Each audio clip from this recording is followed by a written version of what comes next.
This is a presentation of Northeast Streaming Sports.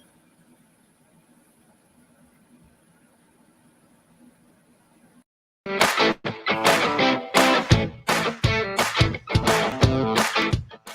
guys, Keith Engel for TGI Sports Talk with my weekly vlog. Back on the mainland. Great to be here. Had a great vacation. Back to a foot and a half of snow today. We've been back a few days, so I've had time to adjust. But it's a bit of a culture shock. Anyway, guys, the weekly vlog this week, I want to chat just for a few minutes about the Juwan Howard, Greg Gard, Michigan, Wisconsin dust up. And, I don't know. Is it too much ado about nothing? No, I don't think it's too much ado. You can't have adults helping incite a riot, a near riot, on the basketball court or the football field or the baseball field or anywhere. Adults have to act like adults. I don't think Juwan Howard's totally to blame here. Juwan Howard, I will not give a pass to. He took a swing, open-handed. I didn't see any fists until he pulled his hand back, just quite frankly.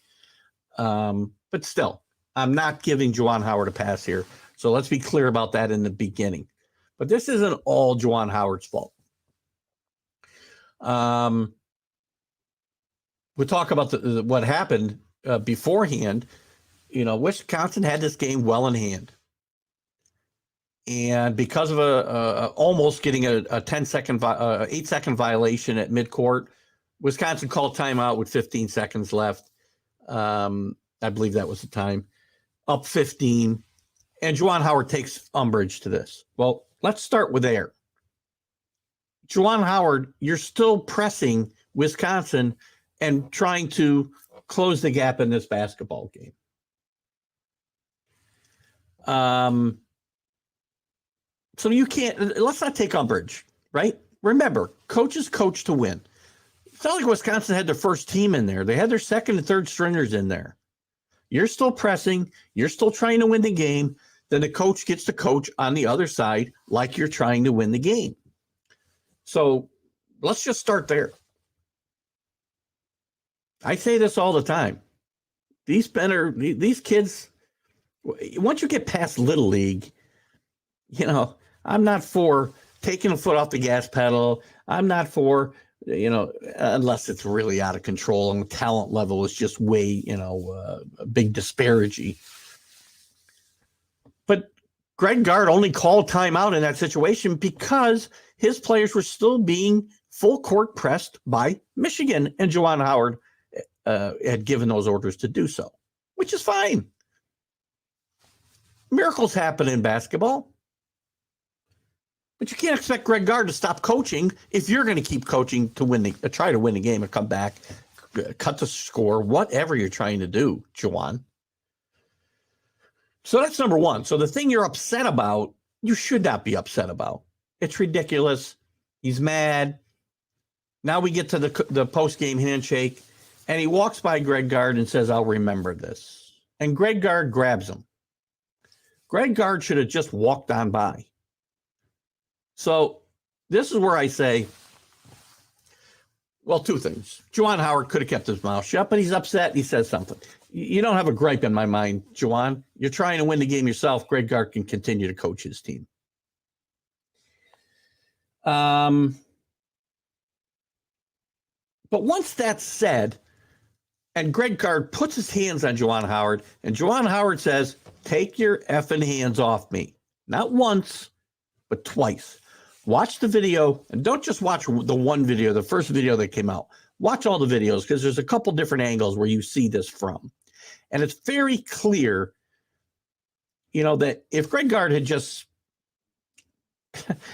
let Juwan Howard have his say, "I'll remember this," and walked past him, none of this would have happened.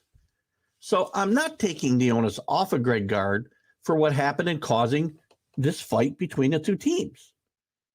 He helped incite that. Juwan Howard put the finishing touches on it by taking a quasi swing at a Wisconsin assistant coach after they'd been separated. So they came together. They were getting in their face. Juwan Howard's pointing. Greg Gard, who, by the way, should not want to get in a fight with Juwan Howard because Greg Gard is about a foot shorter, and Juwan Howard would likely kill him. Now, once they push him back and they get him separated, and the players are in there, and there's another coach from Wisconsin who's yelling at Juwan Howard, and Juwan Howard reaches over a player, and I can't. You guys correct me if I'm wrong. Make comments. I don't see a fist until he pulls his hand back. I see him reach over and he hits him like this. I did have one of my viewers mention that looked like his fist was open and then was closed and then opened up. Whatever. He hit him with a closed hand. It was more of a slap. It looked like Alex Rodriguez, bitch slapping the ball out of the first baseman's mitt during the Yankees and Red Sox series years ago. I mean, it didn't look like it was going to do any harm. It didn't look like he was looking to cause harm. Still inexcusable. And again, I see his hand in a fist only when it comes back.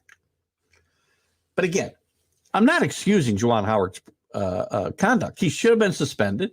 I think the suspension merits his actions, or is merited based on his actions.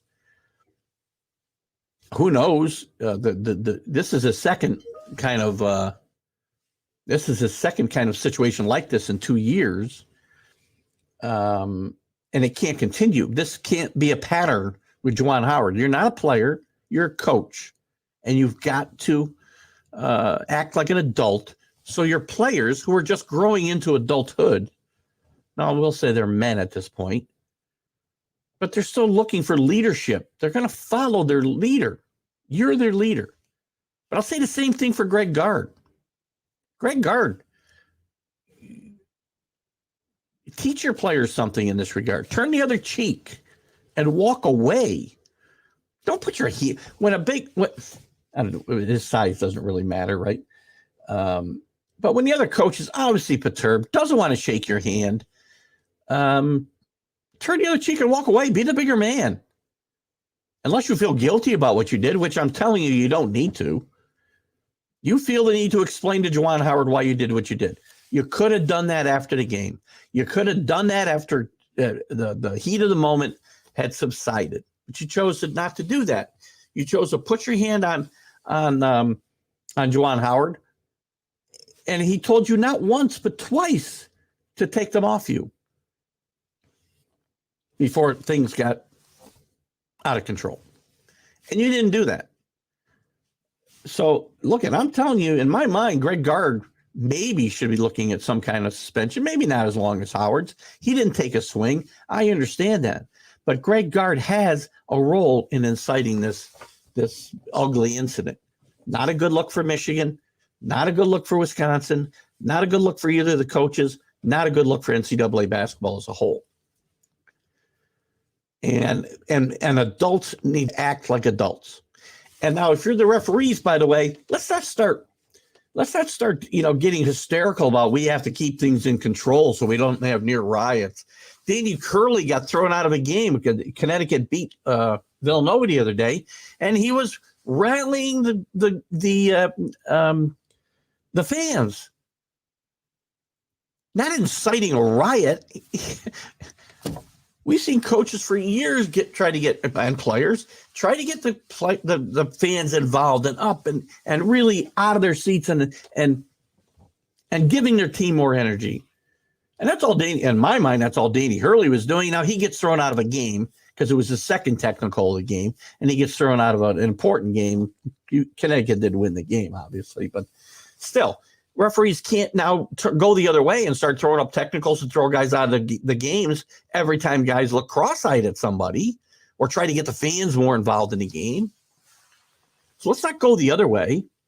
And let's not do away with post-game handshake lines. What's wrong with that? Patrick Ewing was outspoken this week about let's just do away with it. It's outdated. Well, Patrick Ewing's not winning any games, so why would he want to go through a post-game handshake line? Win some games. Spend some time figuring out how to win some games, Patrick. And then maybe you can I'll listen to your commentary on the rest of the sport. So again, this is an ugly incident. It could have been worse, and it could have been avoided. It could have been avoided by two people turning the other cheek and walking away. One was trying to do it. He did make a comment, but he was trying to walk away from the incident and maybe make comments or deal with that coach later on when cooler heads prevailed. Couldn't do it. So again, that's where I stand on this. Where do you stand? Is Juwan Howard the big villain here? Does he need to be suspended forever, as some people called for? No, he does not. You disagree? I hope you'll reach out. You don't think Greg Gard did anything to incite this? Please feel free to tell me I'm wrong. Always tell me I'm wrong. I'm not always wrong, but I am sometimes. I don't think I am here. Greg Gard is not blameless in this situation. And again, that is in no way excusing what Juwan Howard ended up doing in this situation. Adults need to act like adults. We don't need to get rid of handshake lines. We need coaches who are adults to act like adults, so their players who are following them as leaders will learn things as well as win basketball games. Keith Engel for TGI Sports Talk right here on the Northeast Streaming Sports Network. See you soon. Bye-bye.